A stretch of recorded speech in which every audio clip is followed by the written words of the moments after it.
नमस्कार, आप देख रहे हैं न्यूज 4 नेशन और मैं हूं प्रियदर्शन।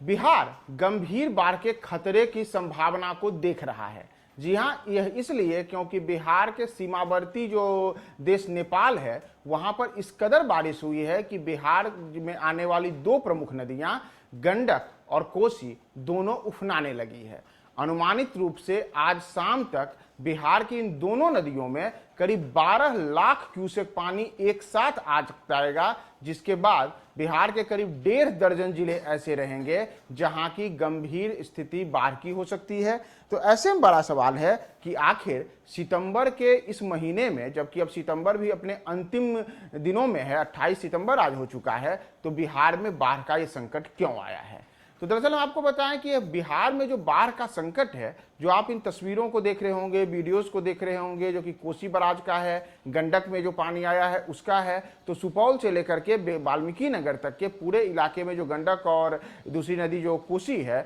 इन दोनों के बहाव क्षेत्रों में जो अलग अलग जिलों आते हैं, उन तमाम जिलों पर गंभीर बाढ़ का खतरा है। लेकिन बाढ़ के इस खतरे का कारण यह है कि भले ही बिहार में तेज बारिश नहीं हो रही हो, लेकिन बिहार के पड़ोसी देश नेपाल में स्थिति काफी गंभीर बनी हुई है। नेपाल में पिछले 2 दिनों की अगर हम बात करें तो वहां की मीडिया रिपोर्टों के अनुसार नेपाल में कुल 71 जिले हैं और 71 जिलों में से जो 56 जिले हैं उनमें इतनी तेज बारिश हुई है कि पिछले कई वर्षों का रिकॉर्ड टूट गया है। अगर अकेले हम नेपाल में शुक्रवार के रात तक की ही बात करें तो नेपाल में अमूमन एक वर्ष के दौरान 1100 मिलीमीटर की बारिश होती है, लेकिन पिछले 48 घंटों के दौरान नेपाल में 250 मिलीमीटर से अधिक बारिश हुई है, यानी कि असामान्य तौर पे बारिश हुई है। अब नतीजा है कि पूरा का पूरा जो नेपाल है, जो उसके 71 में से 56 जिले हैं, वहां गंभीर स्थिति है बाढ़ की। और बाढ़ को देखते हुए नेपाल ने अपने यहाँ से बड़े स्तर पर पानी को गंडक और कोसी नदियों में छोड़ा है। लेकिन सवाल यह है कि केवल ये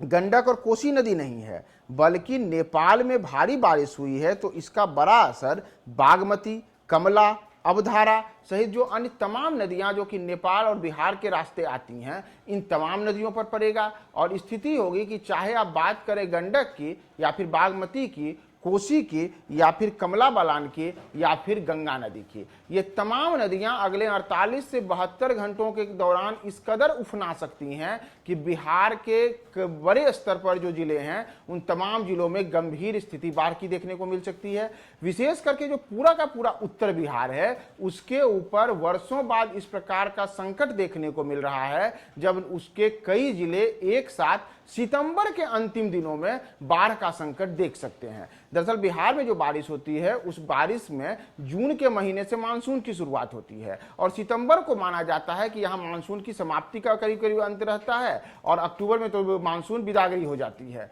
लेकिन इस बार स्थिति है कि सितंबर के 28 तारीख आज हो चुके हैं और 28 सितंबर को बिहार बाढ़ के संकट से जूझ रहा है। और ऐसे में अब जो विशेषज्ञ हैं, अगर हम उनकी माने तो बिहार बाढ़ की स्थिति से तभी बच सकता है या फिर कई जिलों में बाढ़ के संकट को कम तभी किया जा सकता है जब पश्चिम बंगाल में बने फरक्का नदी जो बराज है, उस फरक्का बराज के सभी 109 फाटकों को खोला जाए। दरअसल पिछले दिनों भी गंगा नदी में बड़े स्तर पर पानी आया था और आपने देखा होगा कि चाहे पटना हो या फिर आरा, चाहे वह बेगूसराय हो या फिर लखीसराय, चाहे मुंगेर हो या भागलपुर, इन तमाम जिलों में देखने को मिला था कि गंगा के ने बड़े स्तर पर जानमाल को नुकसान पहुंचाया। गंगा के किनारे के जो तमाम इलाके थे वह जल प्रलय की स्थिति में देखने को मिली थी। तो उन स्थिति में फरक्का बराज के 109 गेटों को खोलने का अनुरोध केंद्र सरकार से बिहार सरकार ने किया था, जिसके बाद पश्चिम बंगाल सरकार से भी बात की गई थी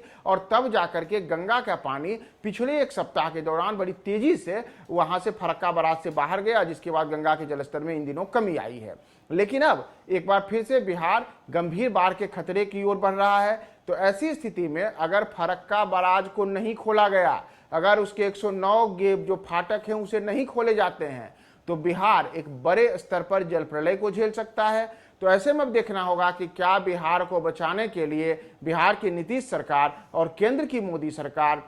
कोई बड़े स्तर पर निर्णय लेती है और फरक्का बराज के 109 गेटों को खोला जाता है, या फिर बिहार इतिहास के सबसे बड़े बाढ़ की ओर बढ़ेगा, क्योंकि बिहार में अगले 24 घंटे जो हैं वो काफ़ी अहम हैं, क्योंकि बिहार की नदियों में 12 लाख क्यूसेक पानी आ रहा है, जो सबसे बड़ा जल आने का रिकॉर्ड रहेगा।